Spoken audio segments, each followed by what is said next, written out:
Did not say anything about our veterans and respect and much respect that our football team and our players and our staff, so I apologize. That was just a lot going on, and there's certainly no intent not to recognize the men and women who serve our country, this incredible country, and the respect that we have certainly within this university and within this facility that we have for the men and women who serve. And my father was in the Army, and my sister was in the Air Force, and so I apologize for that. There's certainly no intent not to bring that up. Champions after the game, Michigan State on defense, Nick Bosa, Sam Hubbard, Taekwon Lewis, Jalen Holmes, Chase Young in the defensive line, and Chris Worley, Malik Harrison in the linebacker unit, Denzel Ward, Kendall Sheffield, they arguably played his best game, and Damon Webb on the back end of our defense. And then player of the game, Damon Arnett, who, by the way, was pulled from the game with a thigh bruise, but he's probable for this week, and Tuff Borland. Those are the co-players of the game. On the other side of the ball, you had 5 wide receivers, incredibly, very, as they have been for most of the year, very unselfish with their approach to the game. A lot of those big hits were because of their efforts down the field. Johnny Dixon, Paris Campbell, KJ Hill, Terry McLaurin, and Austin Mack, all graded champions. The running backs had their best game as a unit against a very good rush defense. Ran extremely hard and fast. J.K. Dobbins, obviously, and Mike Weber had his best day. Offensive line, you had Jamarco Jones, Michael Jordan, Isaiah Prince, and Knox. That's a good sign with your offensive line, especially that style of defense. And good to see tight ends again, Marcus Ball and Rashad Berry. Player of the game on offense was, we talked about him, I was asked a question. He just started his 51st game in Ohio State, which is obviously a record, probably one that will be hard to ever be broken, and a guy that we have great respect for, Billy Price. Special units, special forces, kickoff team was outstanding. And let's see here. Player of the game was Eric Smith, and 2 solos on kickoff, and played exceptional for us. So special teams was a bright spot for us. Punt, once again, no return yards for the year. Kickoff return, we only had 1 opportunity. And punt block, we almost got one, but pretty good effort all the way across the board. So with that, so I'll answer questions for you. Front row middle, Dave. Urban, something just seems off the targeting penalty in college football. I know the intentions are good. I just want to get your opinion on this. It just seems like a player should have to do something really egregious to get ejected from a game. I guess what can be done about this? One example might be, the first one is a warning plus 15 yards. I don't agree with that. I think when you start talking about the safety of the player, no, I think if they make a mistake, Denzel Ward's was a mistake. That's where the replay official should not be a replay official anymore. I mean, don't have that. You're sitting in a guy in the field makes mistakes. It happens fast. But a replay official screws it up, then you can't do that. But the other ones we've had, I was disappointed in Draymond. I mean, that was a late hit. You don't do that. So we teach it. Obviously, we don't teach it well enough, but I don't agree that they should change it. They just is what it is. Keep your face out, keep your helmet out of the game.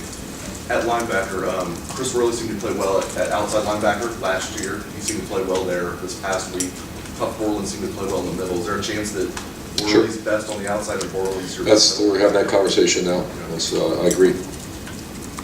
Front row left, Bill. Urban, we know you guys would prefer to have a quarterback in every recruiting class. When you have one who is committed for a while, maybe you're not certain how that's going to end, and that's such an important position, at what point do you have to maybe move on from that guy to make sure that you will get a quarterback in your recruiting class? You have to have one every year. That's setting yourself up for disaster if something goes on down the road. So you always have plan A, B, C, and D, and we do. And is there any chance in this class, I know spots are tight, that you could have more than one quarterback in this recruiting class? Possible. Yeah, possible. Those are what you just said. The issue that's going to come up here is this early signing period, and then you still don't know who's going to declare for the draft a month later. So that's, Mark keeps wanting to talk to me about it, and I said, give me some time. But we don't have much time. But the other thing you're going to see is the guy that you keep on the back burner and try to flip him at the end, he signs on the 20th. You don't have those guys either. So it's going to be an interesting year. Front row right, Bill.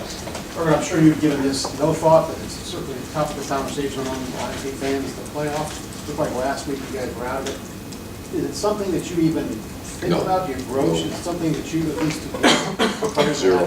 There'll be zero conversation around here, especially when you guys talk to the players. There'll be zero conversation about what happened before and what's going to happen in the future. Zero. But does it give hope that there's something, a higher ceiling? Than Zero conversation about people.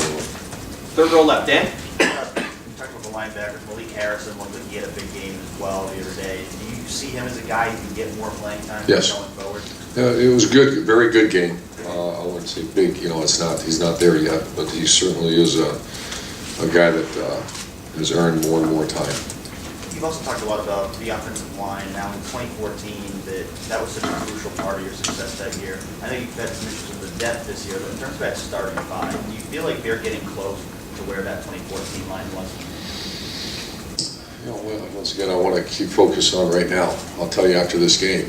But to say that they're much improved, I think Coach Studd's done a wonderful job with them. I think the intentions, the intensities there, the intentional work that they have at practice each week, it's been good. And we are down to our sixth guy.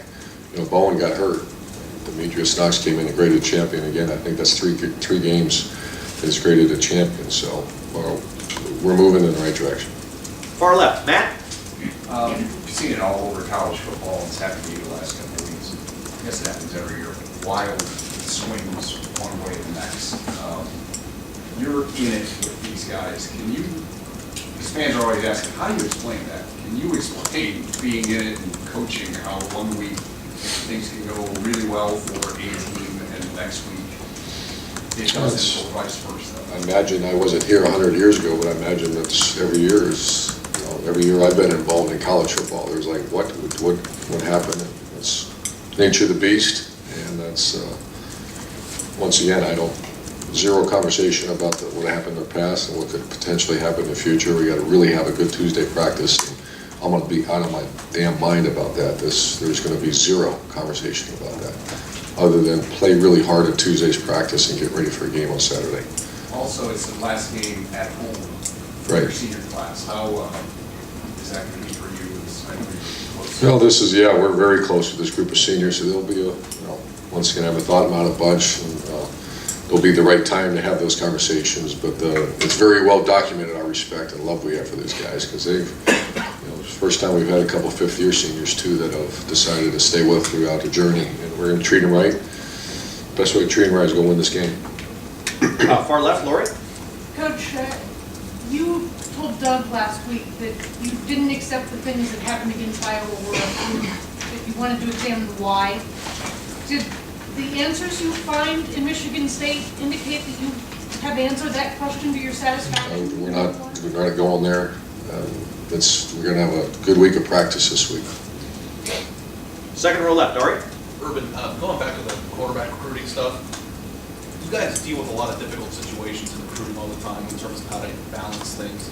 But when you're talking about the quarterback position specifically and having a guy who's been here for a long time and having plans A, B, and C, like you said, is that the most difficult thing that you have to do in terms of conversation and I'm balance? not really allowed to talk about. No, not specifically. I just felt like Yeah, that's an unusual. Quarterback's a unique position. An offensive guard, you can take two of them. Receiver, you can usually take two or three guys. And those are all critical spots of quarterbacks.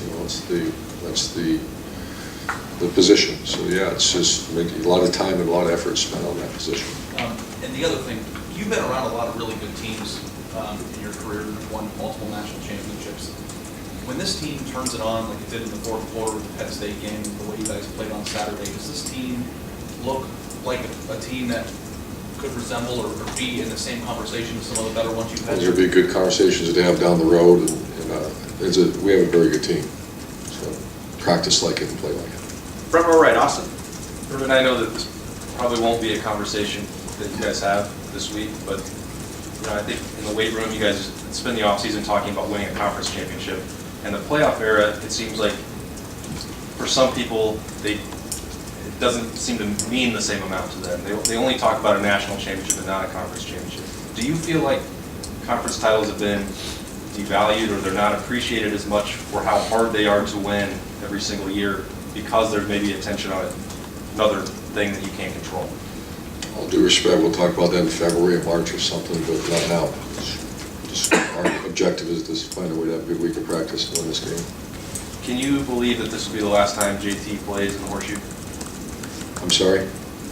What does it mean maybe Oh. to you that JT playing for the last time in the Horseshoe, what he's given to you guys over the last week? Yeah, it's well documented, and I love JT. JT's a member of the Meyer family and the Buckeye family for the rest of his life, and I just wanted to play really well and do the best we can to prepare him to play very well. Front row right, Tim? Urban, you said after the game on Saturday that one of the guys who stepped up, maybe in the shock of what happened at Iowa, was Billy Price, spoke to the team, et cetera. You know, you spoke earlier in the year about players having ownership of their team. Did he and the seniors, in your opinion, take ownership of what happened and what was to come after that game? And how did it show up in your mind? Yes, I think that.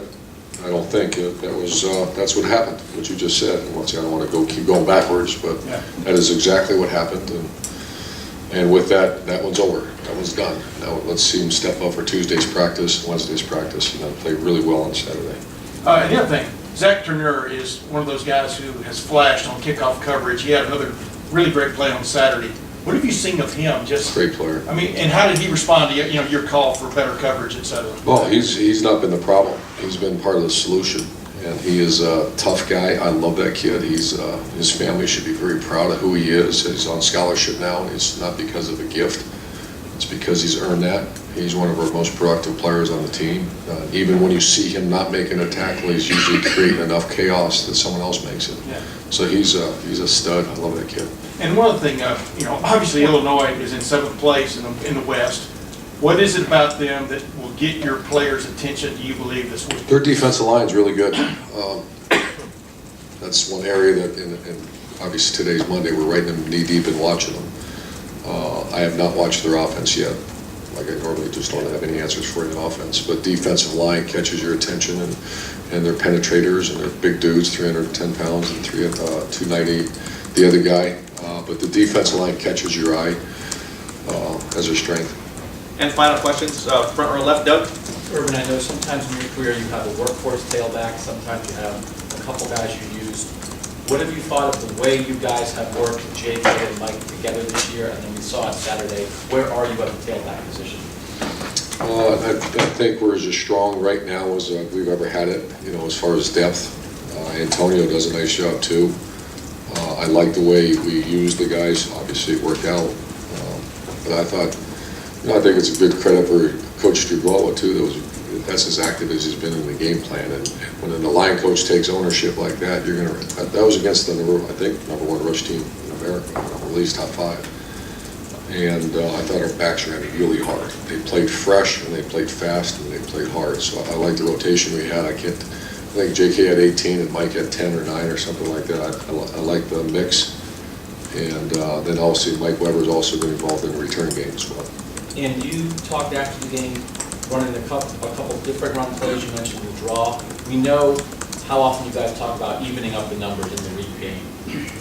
What's the conversation like when maybe you were talking about, maybe let's look at some different running plays where it is just a handoff to the tailback? What was that like for you guys to do that? And look at some of those things? It was done well in that room, and it was the one thing about a draw a lot of times is you lose the equation of numbers. You have to run the Q all the time. Q draw you can equate numbers, but my gosh, you keep running the quarterback too much, and so you can only run it in certain looks, and that's if they leave the box because they're worried about your pass defense. And that's what happened on that one.